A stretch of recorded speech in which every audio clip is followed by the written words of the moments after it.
வணக்கம் பக்தி info channel நேர்களே, நான் உங்கள் அன்பான சயின்டிஃபிக் வேதிக் அஸ்ட்ராலஜர் அஸ்ட்ரோ ரஞ்சித் பேசுகிறேன். நல்லது நினைப்போம், நல்லதே நடக்கும். இந்த வீடியோவில் நம்ம என்ன பார்க்க போறோம்னா, மேஷ ராசிக்காரர்களுக்கு செப்டம்பர் 2026 அந்த மாதம் எத்தகைய ஒரு மாதமாக இருக்க போகிறது, பலாபலன்கள் நிறைந்த மாதமாக இருக்க போகிறத சயின்டிஃபிக் வேதிக் அஸ்ட்ராலஜி முறையில் எந்த விதத்தையும் மிகைப்படுத்தாமல் உள்ளது உள்ளவாறு நம்மளுடைய இந்திய வேத ஜோதிட அடிப்படையிலான இந்த ஒளி தத்துவம் எப்படி நம்மளுடைய ஜாதகத்தில் நம்ம போன ஜென்மத்தில் செய்த பாவ புண்ணியங்களுக்கு தகுந்த மாற தாக்கத்தை கோச்சார அமைப்பாக ஆண்டு கிரகமாக இருந்தாலும் சரி, மாத கிரகமாக இருந்தாலும் சரி, எப்படி பெயர்ச்சி பலன்கள் மேஷராசிக்கு 2026 செப்டம்பர் மாதம் சயின்டிஃபிக் வேதிக் அஸ்ட்ராலஜி முறையில் எது மாதிரி ஒரு தாக்கத்தை இருக்க போகுதுங்கிறது இந்த வீடியோவில் துல்லியமாக பார்க்க போகிறோம். இப்போ பாருங்கள், மேஷராசிக்கு ஆண்டு கிரகமாகிய சனி 12ஆம் இடத்திலிருந்து விரய சனியாக கொடுத்திருக்கிறார்.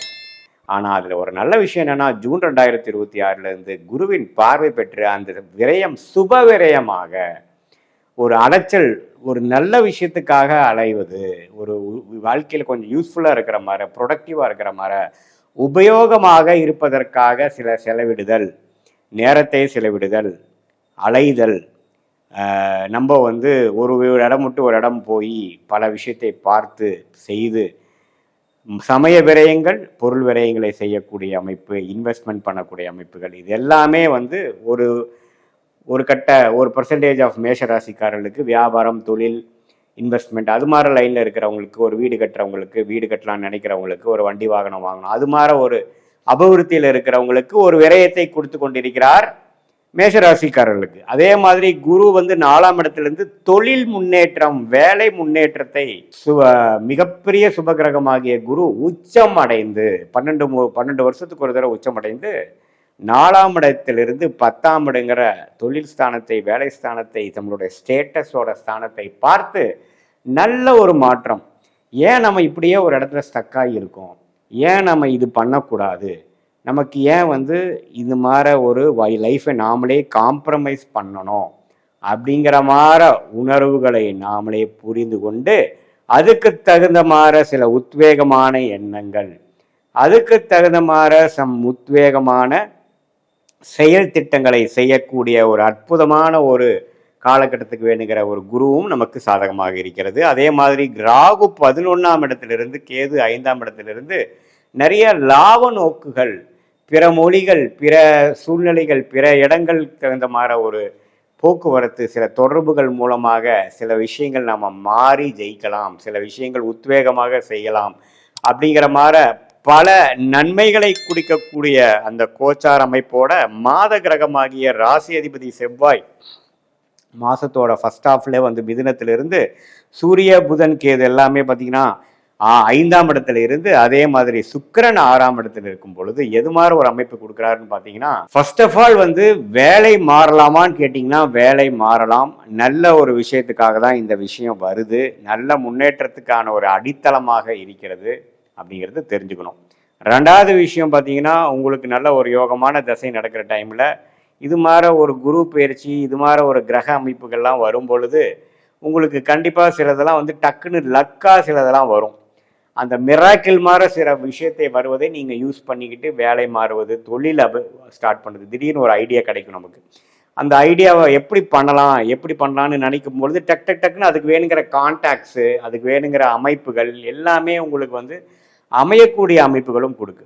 எல்லாமே நல்லா இருக்கு. ஆனால் ஒரே ஒரு விஷயம் பாருங்க, சுக்கிரன்கிற கிரகம் மட்டும் 6ஆம் இடத்துல போய் செவ்வாய் பார்வை, சனி பார்வை பெறுகிறார். இது ஒன்று தான் தவறு. சுக்கிரன் என்னவா வருகிறார்னு பார்த்தீங்கன்னா, உங்களுடைய மனைவி, கணவனாக இருந்தால் மனைவி, மனைவியாக இருந்தால் கணவன். ஸோ அந்த உறவுகள் மட்டும் கொஞ்சம் கேர்ஃபுல்லாக பார்க்க வேண்டிய அமைப்புகள் தேவைப்படுகிறது. ஏன்னா சுக்கிரன் நீச்சமாகவும் போகிறார், நீச்ச பங்கம் ஆகலை, சனி பார்வை பெறுகிறார், செவ்வாய் பார்வை பெருங்கும் பொழுது உறவுகள் விஷயத்தில், பெண்கள் விஷயத்தில் கொஞ்சம் கேர்ஃபுல்லாக இருக்க வேண்டிய ஒரு தருணமாக இருக்கு. இல்லைன்னா என்னன்னா பகை, வம்பு, வழக்கு, பிரச்சனைகளாக கொடுக்கக்கூடிய அமைப்புகளும் இருக்கு. அதே மாதிரி எப்படி வேலை மாற்றம் நல்ல மாற்றத்தை கொடுக்குதோ, தொழில் முன்னேற்றம் நல்லா இதாக கொடுக்குதோ, சுப விரயங்கள் நல்லா பண்ணுதோ, அதே மாதிரி என்ன ஒரு நெகட்டிவான ஒரு விஷயம் பார்த்தீங்கன்னா, வண்டி வாகனம் விஷயத்தில் கேர்ஃபுல்லாக இருக்கணும். ஏன்னா வண்டி வாகனம் வந்து திடீர்னு சேதாரம் அடையக்கூடியது. உங்கள் தசாபக்தியில் உங்களுக்கு சுக்கிரதிசை நடந்து கொஞ்சம் பாதிப்புள்ள சுக்கிரதிசையாக இருக்கும் பொழுது, சுக்கிரனே கோச்சாரத்தில் பாதிக்கப்பட்டிருக்கிறதுனால கொஞ்சம் உங்களுக்கு அந்த வம்பு வழக்குகள் விஷயமாக வண்டி வாகனம் வந்து சேதாரம் அடைகிறது, சில இது வந்து சரியாக நம்ம ரிப்பேர் ஆகாமல் போகிறது, வண்டி நிற்கிறது, பிரச்சனைக்கு ஆகிறது, சர்வீஸ் கொடுத்தா ப்ராப்ளம் ஆகிறது, அது மாதிரி சில ஆக்சிடென்ட்ஸ் கொஞ்சம் நடக்கிறது, அது மாதிரி சில விஷயங்கள்லாம் இருக்கக்கூடிய அமைப்புகள். இந்த 2 விஷயத்தில் கவனமாக இருக்க வேண்டிய அமைப்புகள் மேஷராசிக்காரர்களுக்கு இருக்குது. ஒன்று உறவுகள் விஷயத்தில், ஒன்று வண்டி வாகனம் விஷயத்தில் அப்படிங்கிறத நீங்கள் தெரிந்து கொள்ள வேண்டும். மற்றபடி பார்த்தீங்கன்னா மாணவர்கள் அவங்களுக்கெல்லாம் பார்த்தீங்கன்னா நல்ல உத்வேகமாக படிக்கக்கூடிய அமைப்புகள், கொஞ்சம் டிஸ்ட்ராக்ஷன்ஸ் இருந்தாலும் ஓரளவுக்கு புத்தி சுவாதீனம் உள்ளவ, நல்ல ஒரு மெமரி பவரோட, கான்சன்ட்ரேஷனோட, ஃபோக்கஸோட படிக்கக்கூடிய அந்த புதன் 5ஆம் இடத்துல இருந்து நட்பு வீட்டில் இருப்பது மிகவும் நல்லது. ஸோ அதெல்லாம் ஒன்றும் தவறு இல்லை. ஒரு காம்படிட்டிவ் எக்ஸாம்ஸ் ட்ரை பண்ணுறவங்க அவங்களுக்கு எல்லாமே ஒரு நல்ல உத்வேகமான ஒரு அமைப்பை கொடுக்கக்கூடிய அமைப்பு இருக்குது. நல்ல பண விஷயத்துலேயும் பார்த்தீங்கன்னா நல்லா பண வரவு, செய்ய வேண்டிய தொழிலுக்கு வேணுங்கிற பண வரவுகளை கொடுக்கக்கூடிய அமைப்புகள், லோன் கிடைத்து அபிவிருத்தி பண்ணுறது, பிறர் வர வேண்டிய பணம் வருவது, இது மாதிரி பல முன்னேற்றங்கள் நிறைந்த விஷயமாக இருக்குது. இடம், வீடு, வண்டி வாகன விஷயத்தில் திடீர்னு ஒன்று அமையிறது, அது மாதிரியான அமைப்புகளும் கண்டிப்பாக இருக்குது. தாயாரின் உறவு, தாயாரின் உடல்நிலையெல்லாம் கொஞ்சம் மேம்படுவது, அது மாதிரி விஷயங்கள் பாசிட்டிவான விஷயங்கள்லாம் கண்டிப்பாக இருக்குது. இதில் சீனியர் சிட்டிசன் குறிப்பாக பார்த்திங்கன்னா அம்மையார்கள், லேடிஸ் பார்த்திங்கன்னா கொஞ்சம் அந்த ஹெல்த் ரிலேட்டடாக அவங்களுடைய அந்த மென்ஸ்ட்ருவல் சைக்கிள் பீரியட்ஸ் அது மாதிரி விஷயத்துலாம் கொஞ்சம் சிக்கல்கள் வரக்கூடிய, நோய்த்தன்மைகள் வரக்கூடிய அமைப்புகள் கண்டிப்பாக உண்டு. ஸோ இது மாதிரி விஷயங்கள் வந்து கொஞ்சம் கவனமாக நீங்கள் பார்க்கும் பட்சத்தில் பார்த்தீங்கன்னா ஒன்றும் தவறுகள் இல்லை.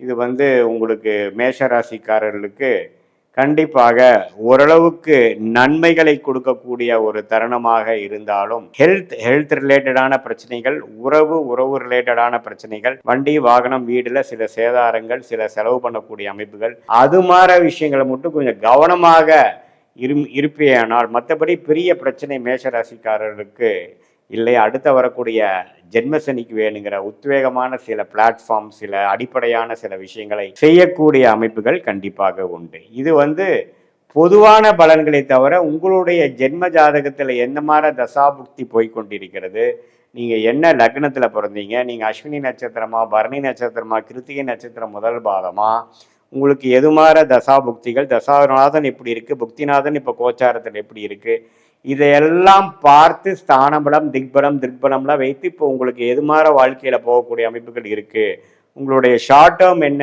லாங் டேர்ம் என்ன அப்படிங்கிறதெல்லாம் துல்லியமாக கணித்து சயின்டிஃபிக் வேதிக் அஸ்ட்ராலஜி முறையில் அடுத்து எடுக்கக்கூடிய முடிவுகள் என்ன, எது மாதிரி முடிவுகளை எடுப்பது நல்லது, எது மாதிரி முடிவுகள் நமக்கு நல்லது இல்லை அப்படிங்கிறதை நம்ம சரியான முறையில் நாம் தேர்ந்தெடுக்கும் பொழுது நம்மளுடைய வாழ்க்கையை அதுக்கு தகுந்த மாதிரி பயணித்து, அதுக்கு தகுந்த மாதிரி திட்டமிட்டு வாழ்க்கையில் சமய விரயங்கள், பொருள் விரயங்களை தவிர்த்து எதிர்நீச்சல் போடாமல் வாழ்க்கையில் எளிதில் வெற்றி பெற முடியும் என்று சொல்ல விரும்புகிறேன். மீண்டும் மற்றொரு காணொளியில் சந்திப்போம். நன்றி, வணக்கம்.